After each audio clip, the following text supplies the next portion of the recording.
Welcome back to Good Day Columbia, everyone. Friendly Clairvaux here at the movie theater, Regal Cinemas off Bauer Parkway with Brandon Davis. I'm at home now. Yes, Good Day's movie critic. And this morning, we're talking about Transformers.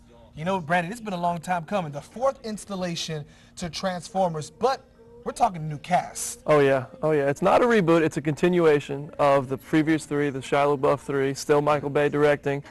Picks up a couple years, an unspecified amount of time after the last Transformers left off, and it's a continuation of that storyline.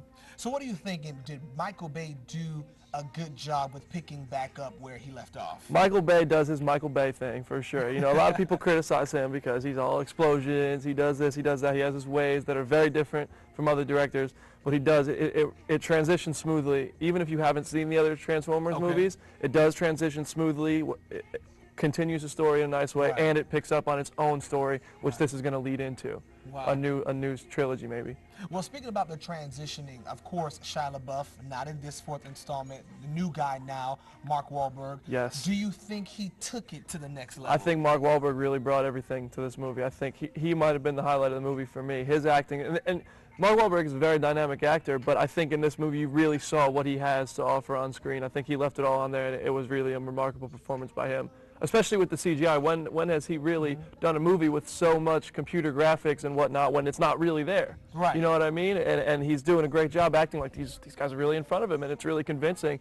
And he's shooting this alien gun, and it just looks so real. It's so convincing. And even the implausible scenes that, if you read the script, you might, as an actor, say, this just is so implausible, it just seems so impossible. Right. He makes it feel so real when he's doing it on screen. Wow, check that out. Now, how about this? The movie, literally 2 hours and 45 minutes long. It was long. Was it worth it, or? Listen, it's Transformers. You're going to see it regardless. It's going to make $100 million this weekend, I think. It's projected to break that. It's projected to smash that.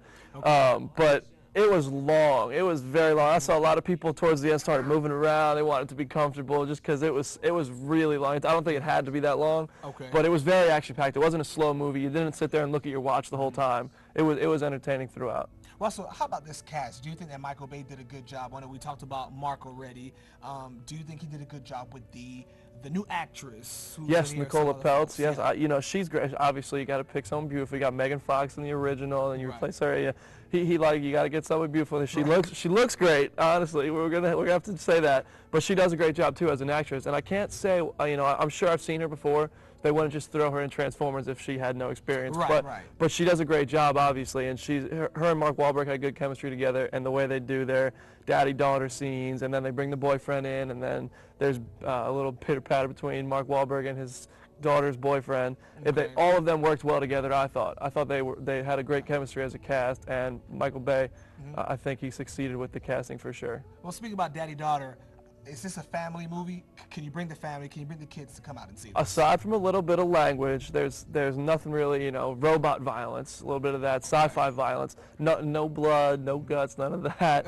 So we're not watching The Walking Dead out here. It is PG-13, so it's just a little bit of harsh language here and there that if the kids can handle that, they can handle this movie for sure. All right, so pretty quick, what's your rating based out of 10? Bottom line, because it was so long and because it was so much going on, it was a lot of storylines in one, it did wrap up with a nice little bow and room for the next movies, but I'm going to give it a 7.3 out of 10. 7.3? You know, it was good. It wasn't, not that I didn't like it, not that I didn't like the movie, but it wasn't quite the X-Men or the Captain America or 22 Jump Street that I loved this year.